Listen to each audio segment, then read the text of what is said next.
Hey everyone, it's Blake here with ChessPathways.com, and today we're going to talk about another unusual chess opening called the Wayward Queen Attack. The Wayward Queen Attack is a symmetrical king's pawn opening, so white's going to begin the game here with pawn to e4, and black's going to play e5, and now white plays this move queen to h5, attacking this e5 pawn. And this is called the Wayward Queen Attack because we know from studying the opening principles of chess that you usually don't want to develop your queen too early, especially to a square where it can be easily harassed by the enemy pieces. So this opening has never been popular among chess masters, and if black plays properly they're going to get a fine position, but a lot of beginners love playing this move queen h5 because you can win some games very quickly if your opponent goes wrong. For starters, this e5 pawn is attacked, and black's most logical move to defend this pawn is just developing a piece and playing knight to c6 and defending that pawn. Now white will usually continue with bishop c4.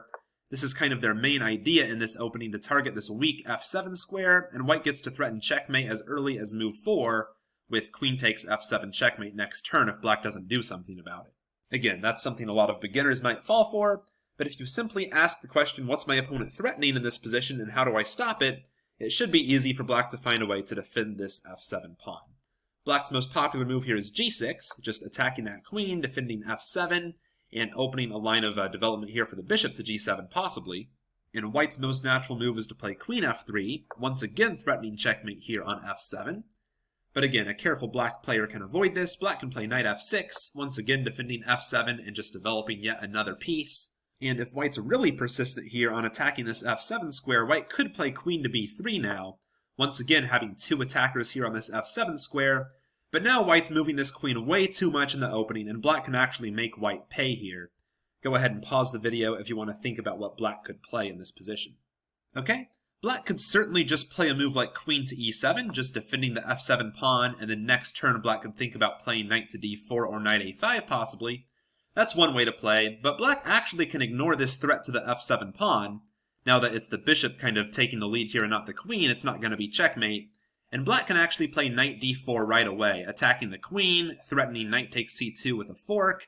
And if white goes ahead and takes this f7 pawn, black can actually just play king to e7, and white's in big trouble here. The queen's under attack, the c2 pawn's under attack. If the queen moves, then the bishop will be under attack. And it looks like white can keep everything under control with queen to c4 when everything's defended, but now black gets to play b5, and white can't defend everything.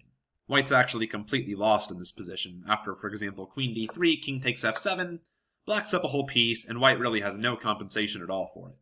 So in light of that, going back to this position after queen to f3, knight f6, white needs to give up on this idea of attacking f7 and go back to getting their pieces into the game.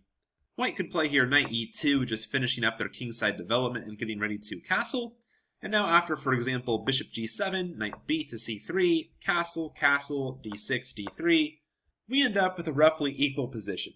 White's certainly okay here, but it's definitely not an ambitious try to get an advantage like white might achieve if they go for one of the main lines here, like playing knight f3, just developing a piece and attacking this pawn, instead of going on this queen adventure with queen h5 and then queen back to f3. So an equal position like this is probably the logical result of the Wayward Queen Attack if both sides play properly.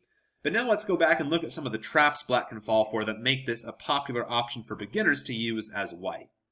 So after queen h5, I remember having this position as black as a beginner many times, and one of the first times I thought, aha, you're trying to do this 4-move checkmate, you're going to play bishop c4 and try to checkmate me on f7, I'm going to take care of that right away and block off your queen and play g6, and then of course white gets to play queen takes e5 with a fork, and black loses a rook. I remember as a beginner being really frustrated by this. I was like, man, last time this queen h5 move happened, I fell for the 4-move checkmate. Now I knew to block that, but now I fall for this fork. What am I doing wrong? There's so many traps in this opening. But of course, if you just take it a move at a time and ask what your opponent's threatening, you're going to be able to defend against the Wayward Queen Attack. Take it one step at a time. Your e5 pawn's attacked, so you go ahead and defend it.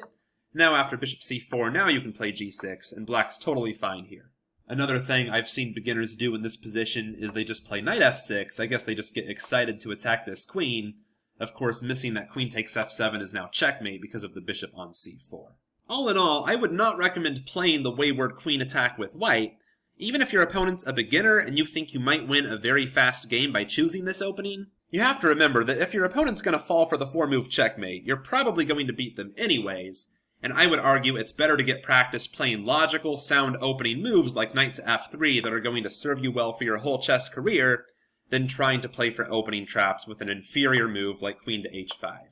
But if you play e5 with black against the king's pawn opening, you'll no doubt see this at some point, so I hope this video helped you understand how to defend the wayward queen attack. Thank you very much for watching. Please make sure you visit chesspathways.com right now and get signed up. It's totally free, only takes about 5 seconds. I'll go ahead and put a link down in the description of this video, and when you join, I will send you a free move-by-move guide to chess thinking. We have a lot of exclusive content, contests for our members to join, so please go ahead and get signed up, and I will see you there. Thanks.